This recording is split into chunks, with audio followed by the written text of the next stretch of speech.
मूर्ति प्रेम से। आप कहोगे महाराज कहीं मूर्ति भी मुस्कुराती है क्या? मुस्कुराती है वो। ये तो त्रेता की घटना है। कलिकाल में आप आइए हमारे कलकत्ता में। कलकत्ता में एक काली मैया का मंदिर है, दक्षिणेश्वरी काली। पता है बिने, वो जो काली मैया है वो सीता मैया है। वो जो काली मां है वो सीता मैया है। भगवान राम ने जब रावण का वध कर दिया तो भगवान अयोध्या में आनंद से बैठे थे। एक बार महात्मा मुनि आए, कहे प्रभु आपने 10 सिर वाले रावण को तो मार दिया, लेकिन 1000 सिर वाला एक रावण आ गया, सहस्त्र रावण, 1000 सिर उसके। भगवान सुने तो बोले अभी चलता हूं, उसको समाप्त करता हूं। तो राम जी चले। शत्रुघ्न भैया को अयोध्या में रखा गया भार संभालने के लिए। लक्ष्मण जी, भरत जी, राम जी चले। सीता मैया भी साथ में गई। भगवान का शिविर लगा जहां पूरी सेना रुकी थी। राम जी गए, जाकर उस सहस्त्र सिर वाले रावण को मारे। लेकिन उस रावण को वरदान था कि जैसे उसके शरीर का रक्त का एक बूंद धरती पर गिरा तो उससे 1000 वैसे रावण जन्म ले लेंगे। अब भगवान एक रावण को मारे तो उससे हजारों रावण खड़े हो जाए। स्थिति ये आ गई कि चारों तरफ 1000 सिर वाले केवल रावण ही रावण दिखाई देने लगे। हाहाकार मच गया। भगवान भी चिंतित हो गए, अब क्या होगा? क्या मुख लेकर मैं सीता जी के पास जाऊंगा कि मैं युद्ध में पराजित हो गया? फिर ब्रह्मा जी ने कहा राम जी से कि प्रभु आप जाकर किशोरी जी से सहायता मांगिए। तो राम जी गए शिविर में जहां मेरी मां विश्राम कर रही थी। मां देखी प्रभु को चिंतित, और जब से मां ने पूरी बात सुनी, मां ने तुरंत अपने केस को फहराया, खोला बालों को, और वहीं पर मां काली के रूप में प्रकट हो गई सीता मैया, पूरा भयंकर रूप। और मां ने कहा प्रभु आप चलकर मारिए उसको। और भगवान 1000 सिर वाले रावण को मारते गए। उसके शरीर का रक्त धरती पर गिरे उससे पहले मां काली उस रक्त को पान करना प्रारंभ कर दिया। एक भी रक्त, उस रावण के जितने रावण थे उसके शरीर का एक भी रक्त धरती पर गिरने से पहले मां काली का रूप धारण करके रक्त पान करने लगी सब। और इस प्रकार मां की सहायता से प्रभु ने जितने 1000 सिर वाले रावण थे सबको मारे। लेकिन यहां मां भयंकर रूप में आ गई।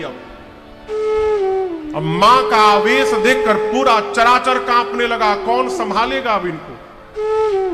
स्वयं भगवान श्री राम डर गए। ऐसा विकराल रूप मां किशोरी ने धारण किया।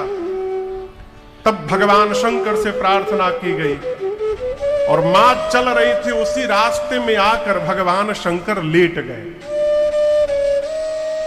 चलते चलते जैसे मां का दाहिना पांव भगवान शंकर के वक्षस्थल पर पड़ा। अब मां ने नीचे देखा शंकर जी को, तो मां देखी अरे ये तो मेरे स्वामी के आराध्य है। राम जी शंकर जी की पूजा करते थे ना, तो जैसे मां का दाहिना पांव भगवान शिव के वक्षस्थल पर पड़ा, मां देखी अरे तो मेरे स्वामी का आराध्य है। मारे शर्म के मां का जिह्वा बाहर निकल गया। तो दाहिना पांव पड़ा था मां का, इसलिए उस मंदिर का नाम है दक्षिणेश्वरी काली। पांव बाबा के ऊपर पड़ा, वहां नीचे शंकर भगवान लेटे हैं। वो मंदिर आज भी है, कभी कलकत्ता जाइए तो दर्शन करिएगा। गंगा जी के किनारे है मां दक्षिणेश्वरी काली। उस मंदिर में पुजारी थे स्वामी विवेकानंद जी के गुरु जी। कौन? रामकृष्ण परमहंस जी, विवेकानंद जी के गुरु जी थे वो। और आपको बताऊं, जब वो भोग की थाली लेकर मंदिर में जाते थे ना, भोग लगाने काली मां को, तो मूर्ति को भोग नहीं लगाते थे। जब जब वो थाली लेकर मंदिर में जाते थे, मूर्ति में से साक्षात मां काली प्रकट हो जाया करती थी रोज, और वो अपने हाथ से निवाला तोड़ तोड़ के मां काली। विवेकानंद जी 1890 के आसपास में थे, 150 साल, बहुत लंबे समय की बात नहीं है। मूर्ति मुस्कुराती भी है, मूर्ति में भगवान दिखाई भी देते हैं, लेकिन किसको दिखाई पड़ते हैं? जो देखना चाहता है उसको दिखाई पड़ते हैं। पार्वती मैया की मूर्ति मुस्कुराई और मूर्ति ने कहा, हे पार सीते जी, सुन सी सत्य शीस हमारी, पूजी मन कामना तुम्हारी। पूजन के समय सीता जी ने जो माला पहनाया था पार्वती मैया को, मूर्ति जैसे मुस्कुराई, वो माला खिसकी। पांव में सीता मैया बैठी हैं, गले की माला खिसक के नीचे गई और सीता मैया के आंचल में गिर गई। यहीं पर सीता जी को पार्वती जी का आशीर्वाद प्राप्त हो गया। ये प्रसंग कहता है, कहीं भी मंदिर में जाने पर या घर में ही आप भगवान की पूजा कर रहे हैं, पूजन करने के समय, पूजा करते समय अर्पित किया हुआ भगवान को पुष्प यदि नीचे गिर रहा है तो उसको दोबारा न लगाइए। क्यों महाराज? वो भगवान आपसे प्रसन्न होकर आपको आशीर्वाद दे, लगा के न गिरावे। बहुत चतुर लोग भी है ना, हल्का फंसा के रख देंगे कि तनिको हिलेगा तो गिर जाएगा। ऐसे नहीं, अपने आप गिरे। आशीर्वाद है, स्वीकार करिए उसको। गले की माला खसक के सीता जी के आंचल में गिर गई। पार्वती जी बोली, सुनु सिय सत्य आशीष हमारी। हे सीता जी, हमारे आशीर्वाद को सत्य समझिएगा। क्या? पूजी ही मन कामना तुम्हारी, आपकी मनोकामना पूर्ण होगी। नारद बचन सदा सोची साचा। पार्वती जी क्या बोली? नारद बचन, नारद जी की बात, सदा मतलब हमेशा, क्या है?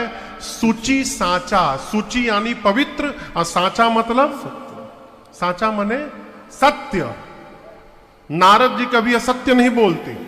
मां ने कहा, नारद जी की बात सदैव सत्य है, पवित्र है, आपको वही वर प्राप्त होगा जो आपके मन में रचा बसा है।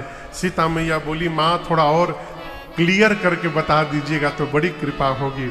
पार्वती जी ने और स्पष्ट किया, मनुजाहि राचे मिली सोबर सहज सुंदर सावरो।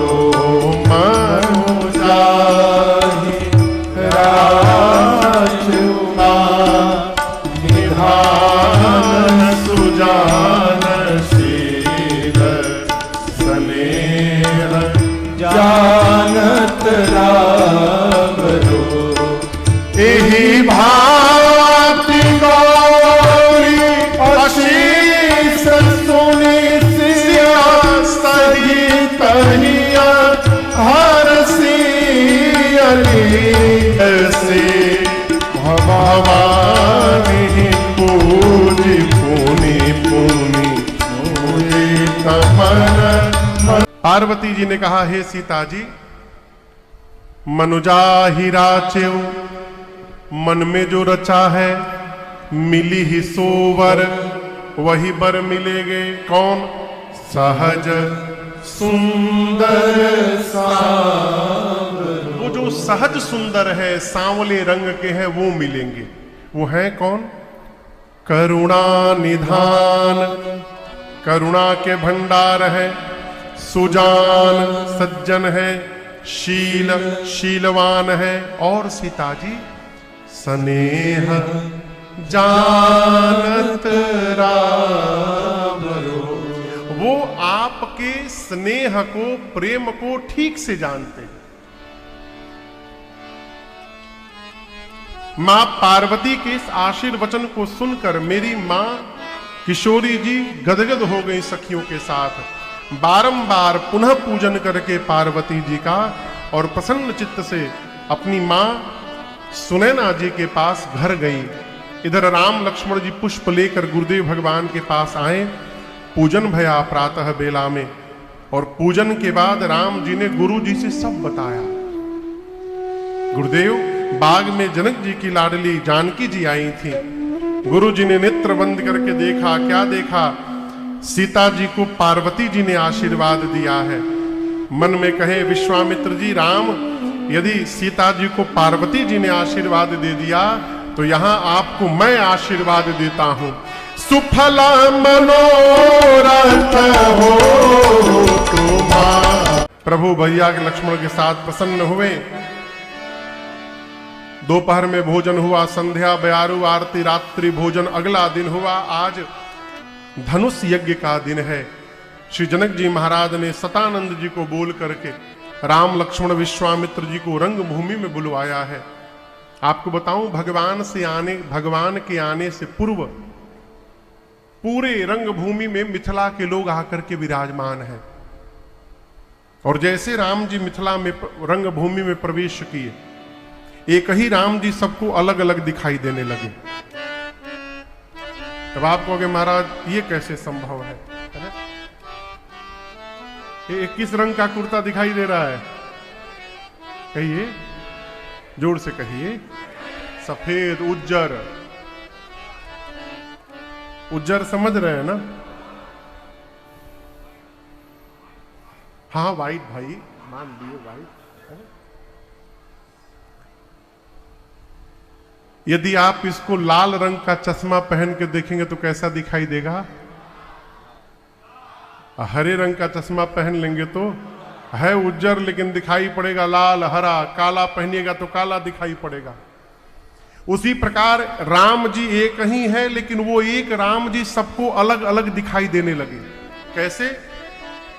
जो असुर उस रंग भूमि में कपट का रूप धारण करके आए थे, उन असुरों को राम जी उनका काल दिखाई देने लगे।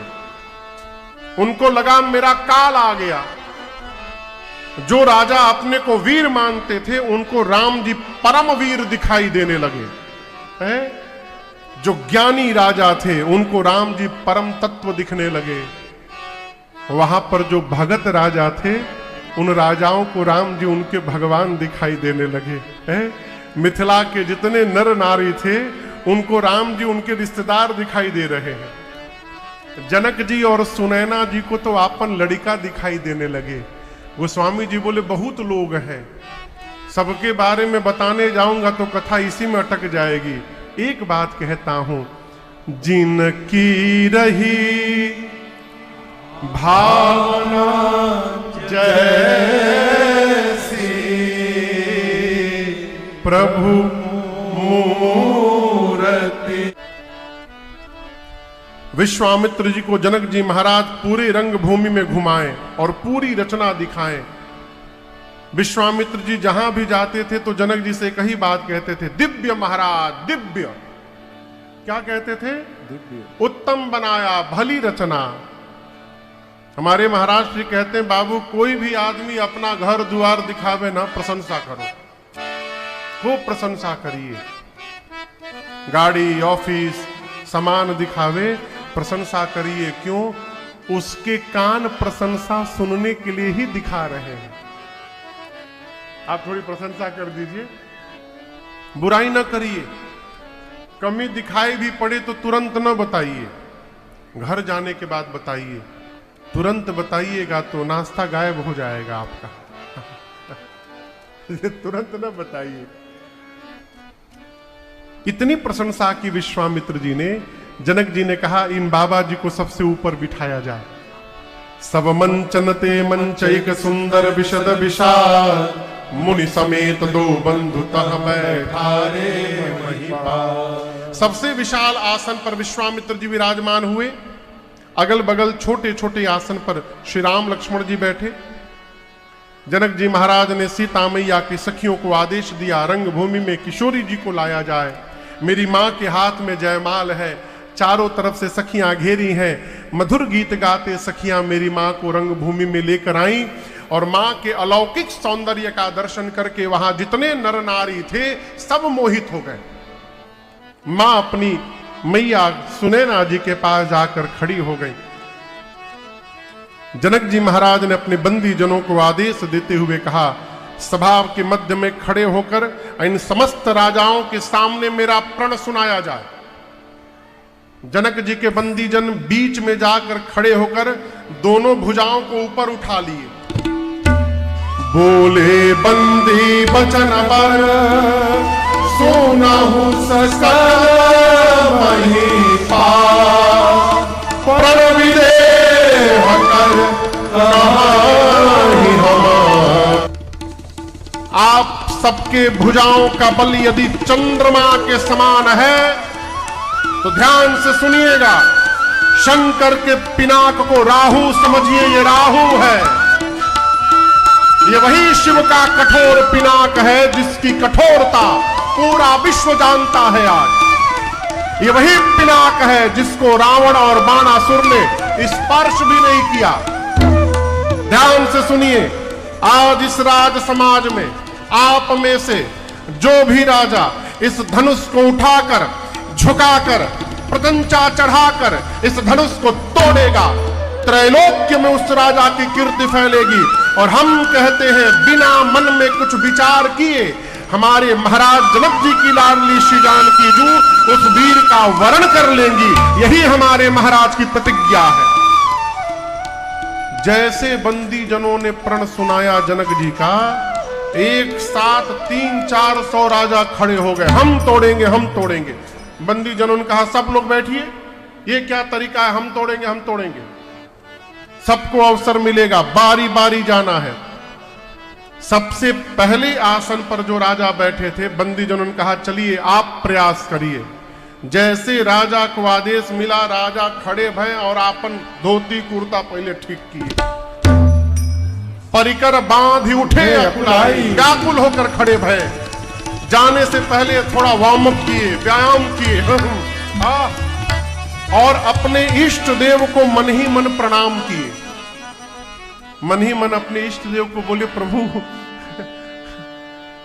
थोड़ा कृपा करिएगा, प्रभु जा रहा हूं, ऐसा करिए नाथ कृपा कि हमसे ही टूट जाए।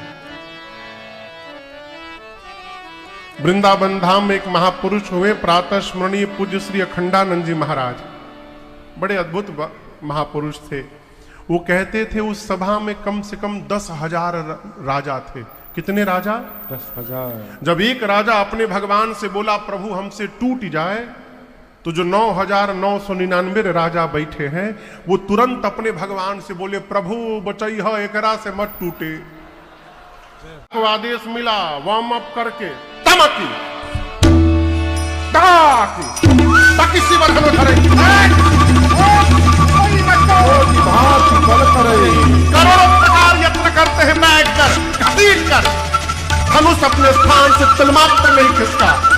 जब सब प्रकार से राजा हार गए तो धनुष को छोड़कर सिर नीचे झुकाकर वापस जाने लगे। अब दूसरा राजा चला है, हम मैं तोड़ के दिखाऊंगा। तो जो राजा वापस जा रहे हैं वो राजा अपने मन में बोले, हाँ जा जा जा जा जा जा, ढेर उछल तारा ना, जा उठाइब तो बुझाई जा। गोस्वामी जी कहते हैं एक एक करके राजा आते गए हो, तोड़ना तो दूर, एक भी राजा ने धनुष को उसके स्थान से तिलमात्र भी नहीं खिसकाया। एक राजा की बारी आई तो राजा अपने स्थान पे खड़े भय और वहां ही से खड़े खड़े धनुष को देखे, प्रणाम करके बैठ गए। बगल के राजा ने कहा, ये क्या हुआ, तुम वीर नहीं हो क्या? वो राजा बोला, मैं परम वीर हूं। तो काहे के वीर हो तुम? हम लोग तो प्रयास भी किए, तुम तो गए भी नहीं उठाने। उस राजा ने कहा, देखिए हम धनुष तोड़ने के लिए यहां नहीं आए हैं। क्यों? हम राजा हैं, राजा को भूपति कहते हैं, और जिनका विवाह होने वाला है वो सीता जी भूमि से जन्म ली हैं। इस संबंध से सीता जी हमारी बेटी हो गई। हम मन माही चाप समीप महीप न जाए। किसी भी राजा से धनुष जब नहीं हिला तो सभी राजाओं ने वहां पर मंत्रणा की आपस में। एक राजा ने कहा एक काम करें, मिल के तोड़ दिया जाए। जब अकेले काम ना बने ना तो सब मिल जाओ, मिल के तोड़ देंगे। एक ने कहा मिल के तोड़ देंगे तो ब्याह केकरा संग है हुई। एक राजा ने कहा पहले टूटने दो, उसके बाद निर्णय करेंगे, आपस में युद्ध कर लिया जाएगा, जो विजेता होगा उससे विवाह हो जाएगा। राजा बोले स्वीकार है। बाबा बोले 10,000 राजा ए जी भूप सहसा दसाए करे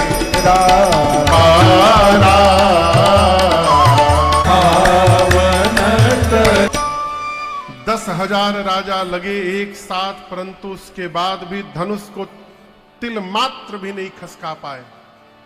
सारे राजा धनुष के हाथों अपनी कीर्ति और वीरता गंवा करके अपने आसन पर सिर नीचे झुका करके बैठ गए। ये दृश्य देखते जनक जी महाराज को आवेश आ गया। तो स्वामी जी कहते हैं जनक जी महाराज खड़े भये, आंखें तन गई। किसकी? जनक जी महाराज की। बोले दीप दीप से आए आप समस्त राजा महाराजा। क्या बोल रहे थे? अभी तोड़ देंगे। ध्यान से देखिए, तोड़ना तो दूर, आप में से किसी भी राजा ने धनुष को तिलमात्र भी नहीं खिसकाया है। आज इस सभा में कौन कौन नहीं आया है मैं सबको जानता हूं। देवता आए हैं, मनुष्य आए हैं, पाताल से नाग आए हैं, दैत्य भी वेश बदल कर यहां बैठे हैं। मेरी बेटी सुंदर है, ये कीर्ति वर्ण करने योग्य है, परंतु मुझे ऐसा प्रतीत होता है कि ब्रह्मा ने इस धरती पर ऐसा किसी को बनाकर भेजा ही नहीं है जो इस कीर्ति को जीवन में वर्ण कर सके। ध्यान से सुनिएगा, आज के बाद आप में से कोई भी राजा इस बात का माख नहीं करेगा कि वो वीर है। मैं जनक जान गया, धरती वीरों से रिक्त हो चुकी है। क्या बैठे हो? विवाह का आस छोड़िए और अपने अपने घर वापस लौटिए। आज मैं यदि प्रण का त्याग करता हूं तो मेरे जन्म जन्मांतर की कीर्ति समाप्त हो जाएगी। प्रण पे टिका रहता हूं तो मेरे आंखों के सामने मेरी बेटी घर में कुंवारी रह जाएगी। मैं जनक जानता कि धरती पर एक भी वीर नहीं बचा है। मैं भरी सभा से कहता हूं, ऐसी प्रतिज्ञा करके संसार में अपना उपहास कदापि नहीं होने देता मैं। जनक जी जब ये बात बोले ना कि आज के बाद अपने आप को कोई वीर नहीं बोलेगा, ऐ सुनते लक्ष्मण जी तिलमिला उठे। पूरा शरीर क्रोध में भड़कने लगा। लेकिन लक्ष्मण भैया सोचे कि राम भैया बैठे हैं, गुरु जी बैठे हैं, ये लोग कोई ना कोई उत्तर अवश्य देंगे। किसी तरह लक्ष्मण जी अपने क्रोध को शांत किए। अभी क्रोध शांत ही हुआ, तब तक जनक जी महाराज ने दूसरी बार वीरत्व को ललकार दिया। जौ जन तेऊ बिनु भट भूमि भाई, आप पन कर होते उन हसाई। जानता धरती पर एक भी वीर नहीं बचा है, ऐसी प्रतिज्ञा करके अपनी जग हसाई कदापि नहीं होने देता। और गोस्वामी जी कहते हैं जब दूसरी बार वीरत्व को ललकार दिया जनक जी महाराज ने, लक्ष्मण भैया बैठे थे, अचानक उनकी भाव है टन गई। मां खई लग रहे कुटिल भाई भाव है, लड़पड़ फड़कने भाव है, होठ फड़फड़ाने लगे, नेत्र से मानो अंगार बरसने लगा। खड़े होकर राम जी के चरणों में प्रणाम करके बोले भैया क्षमा करिएगा। रघुवंश का एक छोटा सा बालक जहां पर बैठा हो, ब्रह्मांड में किसी की क्षमता नहीं कि बोल दे धरती पर कोई वीर नहीं बचा। आपके रहते आप विद्यमान है। और जनक ने बोल कैसे दिया? कही जनक जस अनुचित बानी, कही जनक जस अनुचित बानी, विद्यमान रघुकुल मन जाने, विद्यमान रघुकुल मन जाने। सुनहु भानुकुल पंकज भानु, सुनहु भानुकुल पंकज भानु। कहूँ स्वभाव न कछु अभिमानो, कहूँ स्वभाव न कछु। एक बार कही तुम्हारी अनुशासन पावो, जाओ तुम्हारी अनुशासन। मैं कंदु कैव ब्रह्मांड उठाओ, कंदु कैव ब्रह्मांड उठाओ। काजे घट जिम्मेदार भोरे, काजे घट जिम्मेदार भोरे। सकौ मेरु मूलक जिम तोरे, सकौ मेरु मूलक जिम तोरे। तौ प्रताप महिमा भगवाना, तौ प्रताप महिमा भगवाना। हो बापुरो पिनाक पुराना, हो बापुरो पिनाक पुराना। नाथ जानियस आयस हो, नाथ जानियस आयस हो। मैं कौतुक करो बिलोकियसो, कौतुक करो बिलोकियसो। कमल नाल जिमि चाप चढ़ावो, कमल नाल जिमि चाप चढ़ावो।